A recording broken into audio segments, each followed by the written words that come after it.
दोस्तों वैसे तो वास्तु के अंतर्गत बहुत सारी चीजें हमारे ऊपर, हमारी ग्रोथ के ऊपर अफेक्ट डालती है, लेकिन उनमें से कुछ चीजें ऐसी होती है जिनके ऊपर हमारा ध्यान भी नहीं जाता और उसका असर लगातार हमारी ग्रोथ के ऊपर, हमारी हेल्थ के ऊपर और हमारे विचारों के ऊपर पड़ रहा होता है। आज हम ऐसे ही एक चीज के बारे में बात करेंगे जिसको हम सब अपने घरों में रोज आना यूज करते हैं, लेकिन उसकी सही दिशा का हमें पता भी नहीं होता और वो लगातार हमारी जिंदगी को, हमारे विचारों को और हमारे रिश्तों को अफेक्ट कर रही होती है। जी हाँ, मैं बात कर रहा हूँ आईने के बारे में। दोस्तों गलत दिशा में लगा आईना वो आपकी जिंदगी की तरक्की को रोक सकता है और वास्तु के अनुसार आईने की सही दिशा वो क्या होनी चाहिए, आज हम यही समझेंगे। क्या आपको पता है कि आपके घर का आईना आपके दिमाग, आपके पैसे और आपकी नींद, ये तीनों पर बुरा असर जो है वो डाल सकता है? ऐसा लगता नहीं, लेकिन एक मामूली सा दिखने वाला आईना वो आपके जीवन की ऊर्जा को चुपचाप कैसे जो है चुरा रहा है, कैसे उसको रोक रहा है और आपको पता भी नहीं चलता। नमस्कार, मैं Arun Verma, numerologist and vastu consultant. आज की वीडियो में हम आपको बताएंगे कि आईना कहाँ लगाना चाहिए और कौन सी दिशा में लगाया गया आईना आपके जीवन में आने वाली नेगेटिविटी को और परेशानियों को वो हटा सकता है। देखिए, इस वीडियो को अंत तक जरूर देखिएगा, क्योंकि आखिर में मैं आपको एक सरल सा उपाय भी बताऊंगा जो आपके घर की ऊर्जा को तुरंत जो है एक पॉजिटिव ऊर्जा में कन्वर्ट कर सकता है। अब सबसे पहले सवाल आता है कि आखिर आईना है क्या? आपको ये जानकारी होगी कि जब आईना नहीं था तो लोग पानी में अपना प्रतिबिंब देखा करते थे, इसलिए वास्तु के अनुसार आईने को हमेशा जल तत्व का प्रतिनिधि जो है वो माना गया, यानी वाटर एलिमेंट को रिप्रेजेंट करता है। और अगर ये जल तत्व की एनर्जी गलत दिशा में एक्टिवेट हो जाए तो क्या होगा? तो अगर ऐसा हुआ तो मिलती है मेंटल स्ट्रेस, इमोशनल इम्बैलेंस और बेवजह की उलझने। अब इस प्रॉब्लम से कैसे बचा जा सकता है? आईने को सही दिशा में लगाकर। और सही दिशा है कौन सी? तो हम इसमें अलग अलग कुछ दिशाओं को समझते हैं, जिसमें सबसे पहली दिशा आ जाती है हमारी नॉर्थ की, यानी उत्तर की। देखिए, हमारे घर की नॉर्थ डायरेक्शन, उसका वाटर एलिमेंट से सीधा सीधा कनेक्शन होता है, क्योंकि वहाँ जल तत्व का ही स्थान बताया गया है वास्तुशास्त्र के अनुसार। अब यहाँ आईना लगाने से घर में शांति और मनी अपॉर्चुनिटी बढ़ती है और पैसा आने के नए रास्ते खुलते हैं, क्योंकि नॉर्थ डायरेक्शन के अनेक एट्रीब्यूट में से एक एट्रीब्यूट होता है मनी अपॉर्चुनिटी का। उसी प्रकार अगर हमने आईने को नॉर्थ ईस्ट में लगाया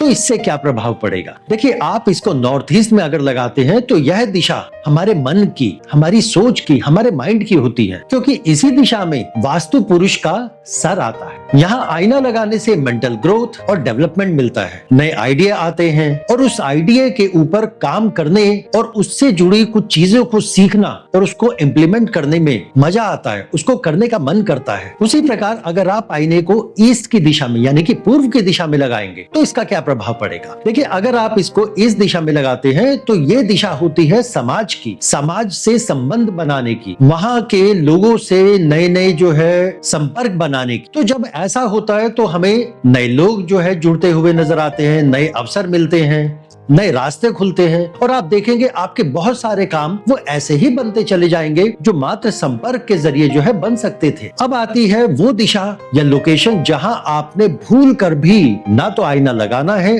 और ना ही उसको यूज करना है, और ये दिशाएं होती है दक्षिण की, यानी साउथ की। और उसके साथ साथ कभी भी बेड के सामने आईना वो नहीं लगाना चाहिए। हम इन दोनों बातों को अलग अलग समझते हैं। देखिए, साउथ की जो दिशा है वो अग्नि की दिशा है और हमारा जो आईना है वो जल तत्व को रिप्रेजेंट करता है। तो अगर आप आईने को साउथ की दिशा में लेके आएंगे, यानी कि जल तत्व को अगर आप अग्नि की दिशा में लेके आएंगे तो वो अग्नि को बुझा देगा और अग्नि का सीधा सीधा कनेक्शन हमारे पैसे के साथ होता है। इसीलिए अगर हम आईने को साउथ की दिशा में लेके जाएंगे तो वहाँ वो हमें पैसे से जुड़ी समस्याएं देना शुरू कर देगा। और अगर हम इसको अपने बेडरूम में लगाते हैं तो देखिए, अगर सोते वक्त आपका शरीर आईने में दिख रहा है तो वो आपको कभी आरामदायक नींद नहीं आने देगा।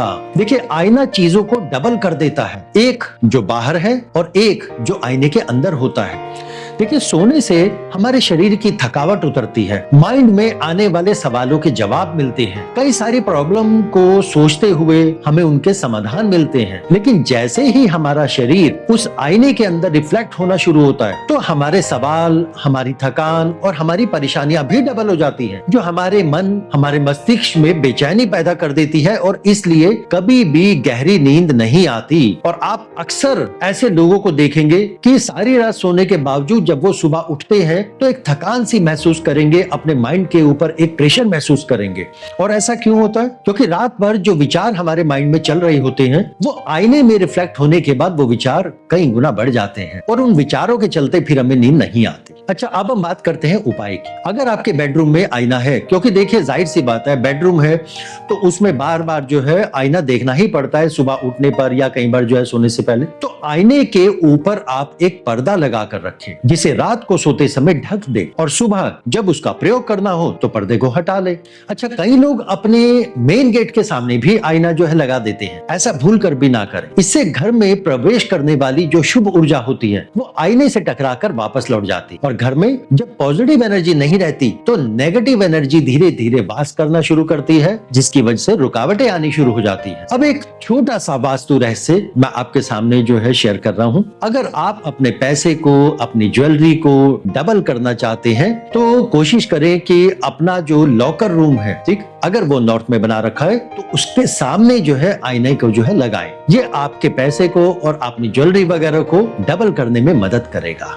देखिए, आईने में हमेशा पॉजिटिविटी डबल होती नजर आनी चाहिए। अगर आपकी स्टडी टेबल या ऑफिस डेस्क के सामने आईना है तो उसमें सही से अरेंज हुई साफ सुथरी किताबें, सुंदर फूल या पौधे, ऐसी चीजें दिखनी चाहिए। लेकिन अगर वह आईना डिसऑर्गेनाइज या क्लटर्ड या तनाव को दिखा रहा है तो वह इन सबको दुगना करेगा ही करेगा। इसलिए जो आईने में दिखे वह सुंदर हो, साफ हो और प्रेरणादायक होना चाहिए। तो साथियों, आज आपने जाना कि एक साधारण सा आईना भी आपके जीवन को कैसे दिशा दे सकता है, उसको बदल सकता है। आप भी मुझे कमेंट करके जरूर बताइए कि आपके घर का आईना किस दिशा में है और आप कैसा महसूस करते हैं। नीचे कमेंट करें और अगर कंफ्यूजन हो तो अपने घर का लेआउट जो है हमें भेजें और हम आपको निःशुल्क जो है गाइड जरूर करेंगे। अगले वीडियो में हम बात करेंगे कि वो कौन सी चीजें हैं जो ऑफिस डेस्क पर रखनी चाहिए और कौन सी नहीं रखनी चाहिए जो आपकी ग्रोथ में आपको मदद करे। तो अगर आईने से जुड़ी ये जानकारी आपको पसंद आई हो तो इसको लाइक करें और हमारे चैनल को सब्सक्राइब करें और इनको हर उस